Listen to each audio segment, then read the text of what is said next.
continuing with the systems of limits and fits. So, we will now look at Taylor's principle, which is a very important principle which is used for this go gauge and no go gauge, go gauge, no go gauge. These gauges are indicator gauges. So, here we just try to figure out whether the component is okay or not. The theory proposed by Taylor, which is extensively used in the designing of limit gauges, not only defines the function, but also defines the form of most limit gauges. Please underline, defines, not only defines the function, but also defines the form of most limit gauges. Taylor's principle states that the go gauge is designed to check maximum material condition, that is LLH and HLS. So, lower limit of hole, higher limit of shaft. It should also simultaneously check as many related dimensions such as roundness, size, location and other possible things. So, two important points: it should check for maximum material condition. When you say maximum material condition, for two mating surfaces, so that is LLH and HLS, right. It should also simultaneously check as many related dimensions as possible. That means to say, I try to take a hole on a component and then I try to take a gauge. So, this is a go gauge. So, when I insert the go gauge, I should check for all features such as roundness, size, location as well as the maximum material conditions. The no go gauge is designed to check minimum material condition or minimum metal condition, that is HLH or LLS, right. So, it should check not one dimension at a time, thus a separate no gauge is required for each individual dimension. It should check only one dimension at a time. In the previous case, it should check simultaneously as many related dimensions as possible, but here it should check only one dimension at a time. Thus, a separate no gauge, not go or no go gauge is required for each individual dimensions. During inspection, the go side of the, so basically what we are trying to do is we are trying to have this side will be go gauge, this side will be no go gauge. So, rather than having two gauges, it can be a plug gauge or it can be a snap gauge or it can be plunging type, which can just push inside the hole and see. This can check for small aspect ratio holes. If you have a large aspect ratio holes, that means to say the length of the mandrel will be larger. So, this also can be checked. This, when it is pushed into, it checks for the geometric parameters. So, one side will be go, one side will be no go. You can always have independent gauges, but the problem is maintaining will be a problem. So, retaining both gauges will be a problem. So, what people have come out with a beautiful idea is, let us have one side go, one side no go. Go gauge, it will try to check simultaneously as many features or as many informations as possible. Here it will check only one at a time. During inspection, the go side of the gauge should enter the hole or just pass over the shaft under the weight of the gauge without using undue force. The no go gauge side should not enter or pass if you are checking for a hole. The basic or nominal size of the go side of a gauge conforms to LLH or HLS. What is HLS? Higher limit of shaft, right. Since it is designed to check for maximum metal condition. In contrast, the basic or the nominal size of no go gauge corresponds to HLH or LLS, as it is designed to check minimum material condition. So, Taylor's principle is used for designing go gauge and no go gauge.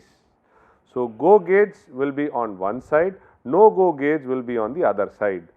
Go gauge will simultaneously check for roundness, rough size as well as maximum material condition. no-go gauge will try to check only one dimension at a time, and it will be used for checking the minimum material condition. It is pertinent to check here that since the go plug is used to check more than one dimension of a hole simultaneously, the go plug gauge must be fully circular cross section and must be for full length of the hole. So, suppose if you have a hole,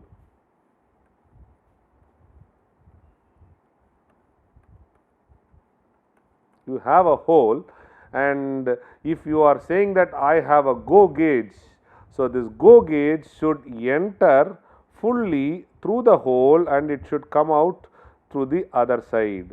So, then only you can try to check the shape and size of the hole. This is a hole.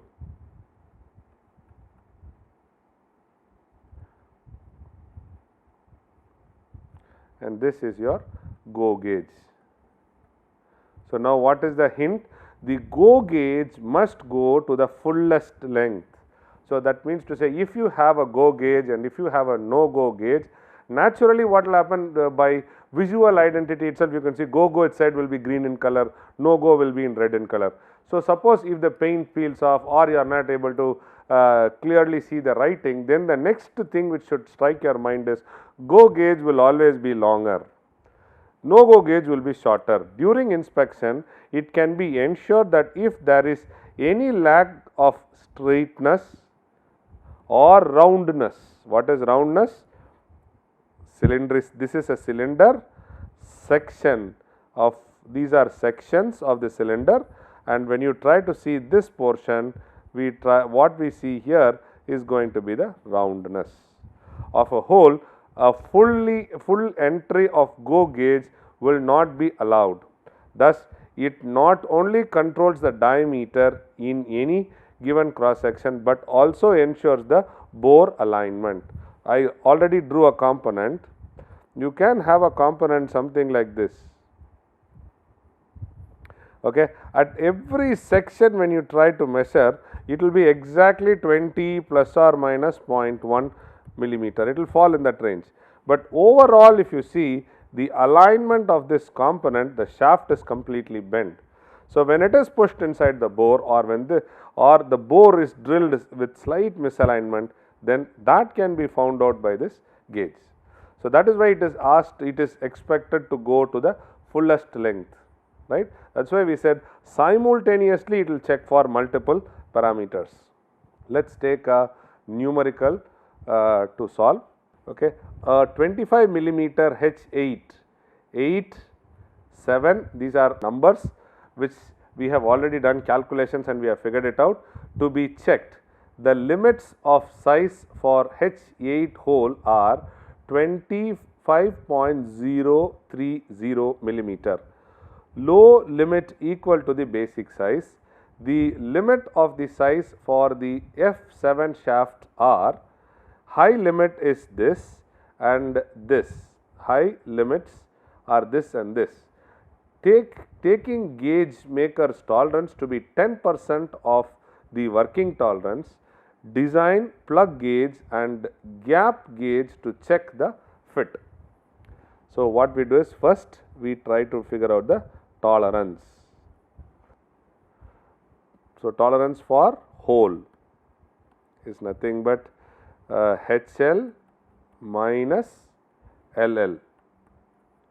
So, which is 25.030 minus 25, which is nothing but 0.03 millimeter. Okay. Next is tolerance for shaft, which is nothing but 24.970 minus 24.950, which is nothing but 0.020 millimeter. Okay. Now, gauge maker's tolerance. for gap gauge. For gap gauge is 0.10% is set to 0.1 into 0.020. So, this is nothing but 0.002 millimeter. Okay. Since the work tolerance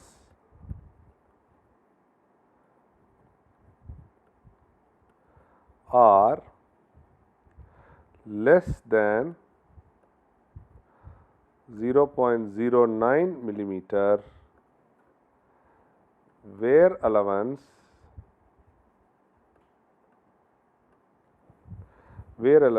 may not be considered. Okay. So, if we want to talk about plug allowance, plug gauge, which is nothing but for considered plug gauge. So, the dimensions of go plug gauge will be equal to 25.000 plus 0.003 and which is minus 0.000. Okay. Since basic size of go plug gauge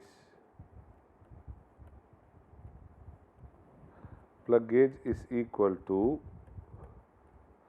low limit of hole, which is maximum material condition, which is nothing but 25.000 millimeter. The basic size of no go plug gauge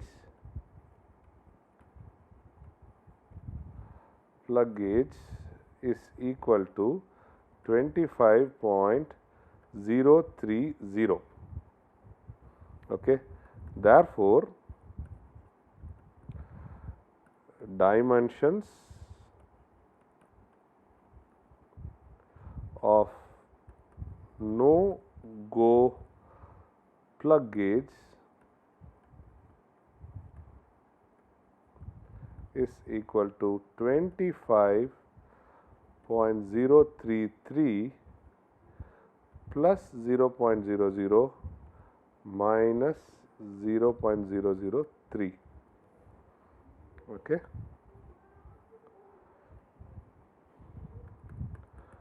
For a go gauge or for a gap gauge, right, go side will be equal to which is maximum material limit of shaft, which is nothing but 24.970 millimeter, and the dimensions of go gap gauge will be equal to 24.970 plus 0.000 and it will be minus 0.002 millimeter. So, then it is not go side or no go side for a gap gauge. It is going to be the lower material limit of shaft, which is nothing but 24.950 millimeter. Thus, dimensions of no go gap gauge will be equal to 24.950 plus 0.002 minus 0.000 millimeter.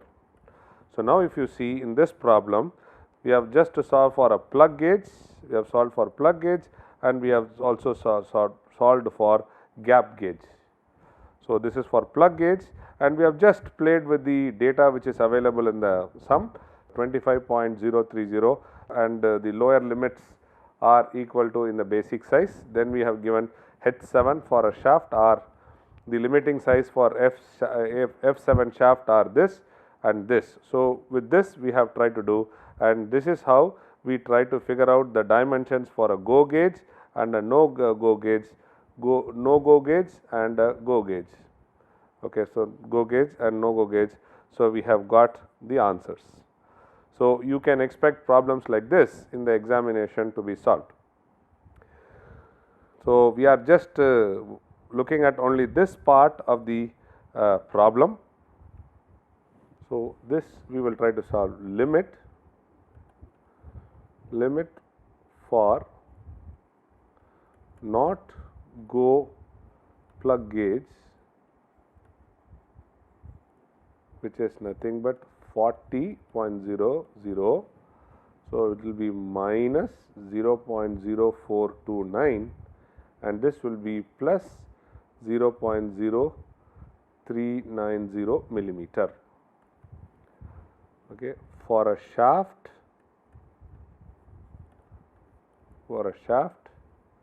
the limits of go snap gauge is as follows, right? So here it will be high limit for what? So this is nothing but basic size minus fundamental deviation plus wear allowance.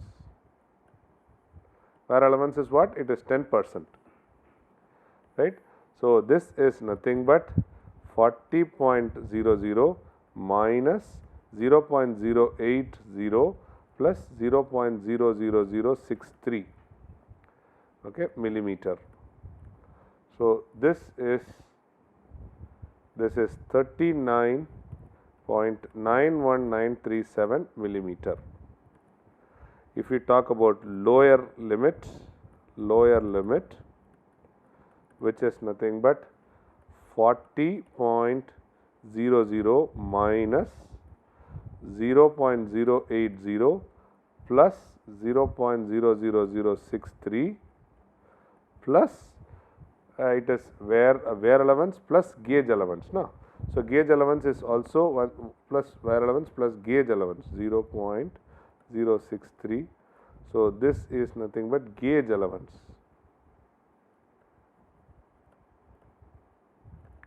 So what we get answer is 39.91307. Okay. So now let us take for limit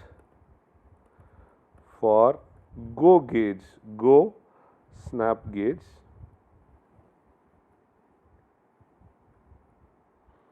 Snap gauge is equal to 40.0. It will be here minus 0.08063 plus 0. Sorry, it will be minus 0.08666.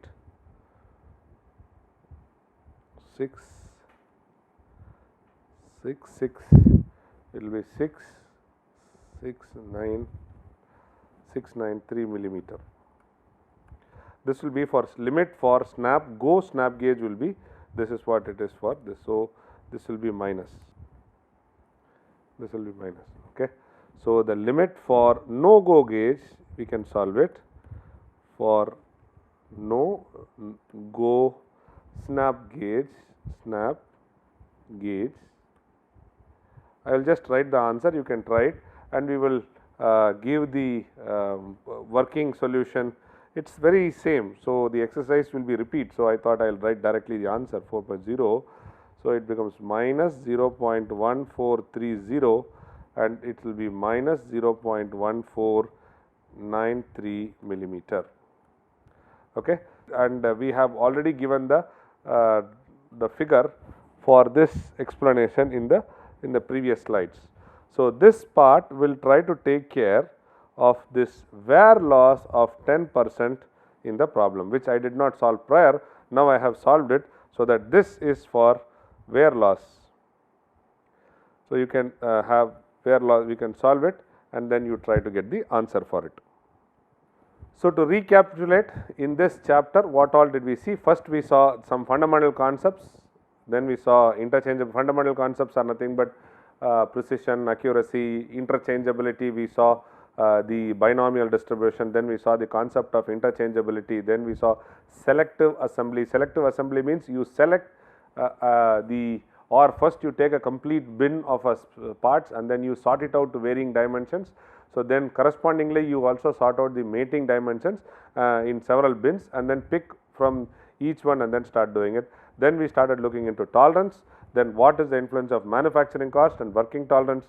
Then we saw the classification of tolerance, then maximum material limit condition and minimum material condition.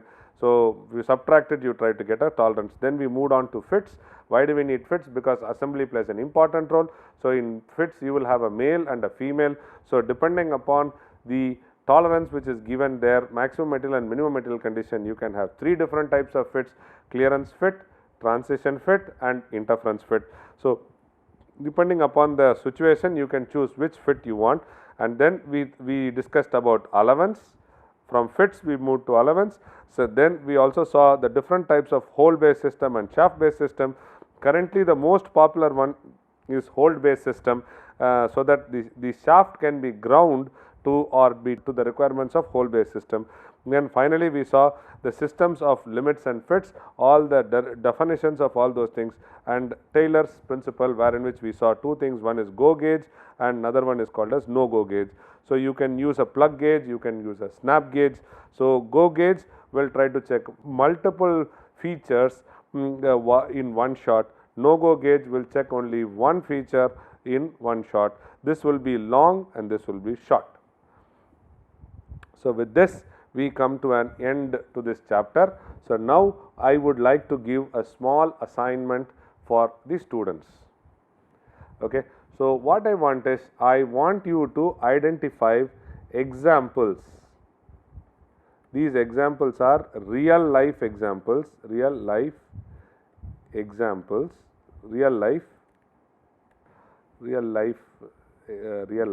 wherein which you will try to talk about clearance fit, interference fit and then transition fit. Okay. So, then what you will do is, you will try to figure out some examples for clearance, interference and transition. And after you do that, so what you will do is, you will try to take the same example and shift the fit from clearance to interference, interference to transition, and figure out what will be the response to the product.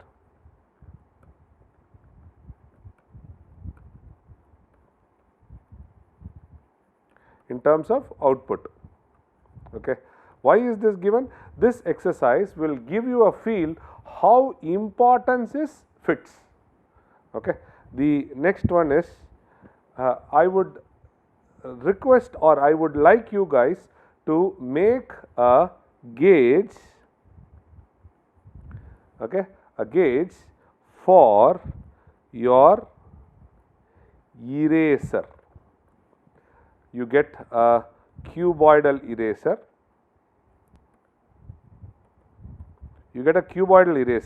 Try to make a gauge for it to check for length and width. When I say gauge, it should have 2 divisions. It should have a go gauge, it should have a no go gauge. So, that means to say, you have to make a gauge, you decide whatever it is. this gauge should make sure that the eraser whatever is getting manufactured is perfect in terms of length and width. So, these two are examples which you should try, understand and appreciate how important is this indicator gauges, how difficult is to make a gauge for finding out the dimensions. It is not an easy joke, you have to do several calculations to figure it out, and the other thing is fits and tolerance. With this we come to the end of this limits, fits and tolerance chapter, and please try to do these two exercises. These two exercises are not assignments you submit it back to me, but when you start looking from this perspective, you will learn and you will appreciate the metrology subject and this particular topic in particular. Thank you.